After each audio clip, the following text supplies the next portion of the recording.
नमस्कार। जरा सोचिए, सिर्फ 40 साल और इन 40 सालों में सदियों से चली आ रही परंपराएं बदल दी गईं।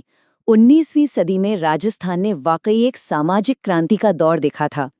एक के बाद एक कई रियासतों ने उन कुरीतियों पर रोक लगाई जिनकी जड़ें समाज में बहुत गहरी थीं। तो चलिए इस कमाल के सफर को समझते हैं। तो हमारी कहानी की शुरुआत होती है इस दस्तावेज से। इसमें उन रियासतों के नाम हैं जिन्होंने सबसे पहले ये हिम्मत दिखाई। समझिए यही हमारा नक्शा है जो हमें उस दौर में ले जाएगा जब राजस्थान का समाज एक बड़े बदलाव से गुजर रहा था। तो ये सब शुरू कैसे हुआ? इसकी पहली लहर आई 1820 और 30 के दशक में। ये वो वक्त था जब इस बड़े बदलाव की पहली और सबसे मजबूत ईंट रखी गई थी। और आप देखिए, पहले ही दशक में रफ्तार कितनी तेज थी। 3 बड़े और बहुत ही साहसी प्रतिबंधों के साथ इस आंदोलन की शुरुआत हुई और इन्होंने आने वाले दशकों के सुधारों के लिए एक जबरदस्त मिसाल कायम की। तो सबसे पहले जिस प्रथा पर रोक लगी वो थी सती प्रथा। एक ऐसी दर्दनाक परंपरा जिसमें एक विधवा को अपने पति की चिता पर जिंदा जलना पड़ता था। इस सुधार का महत्व समझने के लिए इस प्रथा की भयावहता को जानना बहुत जरूरी है। और जानते हैं इस बदलाव का झंडा किसने उठाया? बूंदी रियासत ने। पर यह किसी एक की कोशिश नहीं थी, बल्कि इसमें राजा राम मोहन राय जैसे महान समाज सुधारकों और महाराजा विष्णु सिंह जैसे दूरदर्शी शासकों की मिलीजुली कोशिशें शामिल थीं। अगला नंबर था दास प्रथा का, यानी गुलामी का। मतलब एक ऐसी अमानवीय व्यवस्था जिसमें इंसानों को सामान की तरह खरीदा बेचा जाता था और उनके सारे अधिकार छीन लिए जाते थे। और कमाल की बात यह है कि बदलाव की ये आग रुकी नहीं। जिस साल सती प्रथा पर रोक लगी, ठीक उसी साल 1822 में कोटा और बूंदी रियासतों ने गुलामी की बेड़ियों को तोड़ने का भी बड़ा फैसला कर लिया।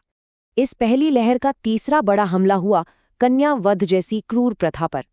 इसमें विल्किंसन और राम सिंह द्वितीय जैसे लोगों की कोशिशों ने एक अहम भूमिका निभाई और नतीजा, पहले बूंदी और फिर कोटा ने इस पर प्रतिबंध लगा दिया।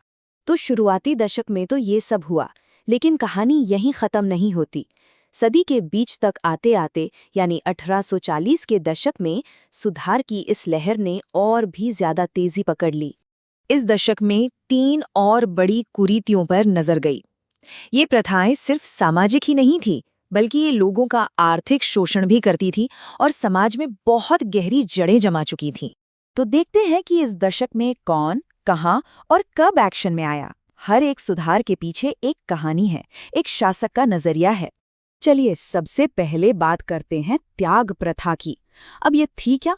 ये शादियों में दिए जाने वाले बहुत महंगे और जरूरी उपहारों से जुड़ी थी। ये प्रथा कई परिवारों पर एक बहुत बड़ा आर्थिक बोझ डाल देती थी। 1841 में जोधपुर के महाराजा मान सिंह ने इस पर रोक लगाकर एक बड़ी राहत दी। इसके बाद 1844 में जयपुर ने समाधि प्रथा पर रोक लगाई।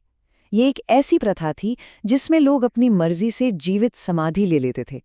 और यहाँ एक खास बात देखने को मिलती है, अंग्रेज अधिकारी लुडलो और शासक राम सिंह द्वितीय के बीच एक कामयाब सहयोग।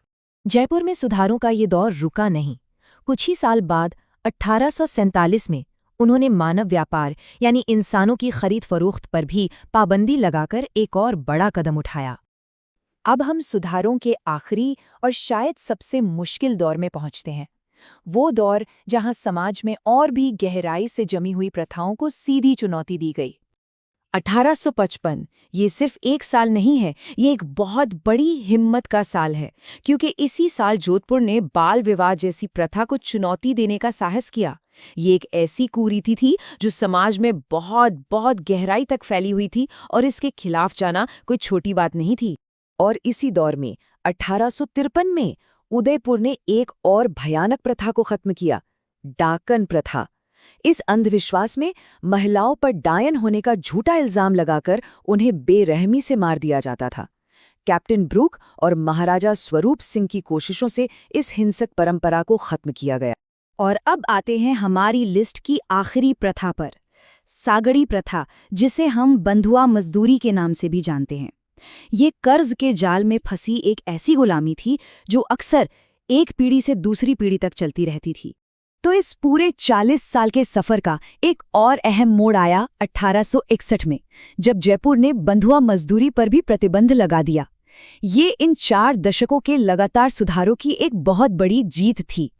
तो जरा एक नजर डालते हैं इस पूरे सफर पर 1822 से लेकर 1861 तक।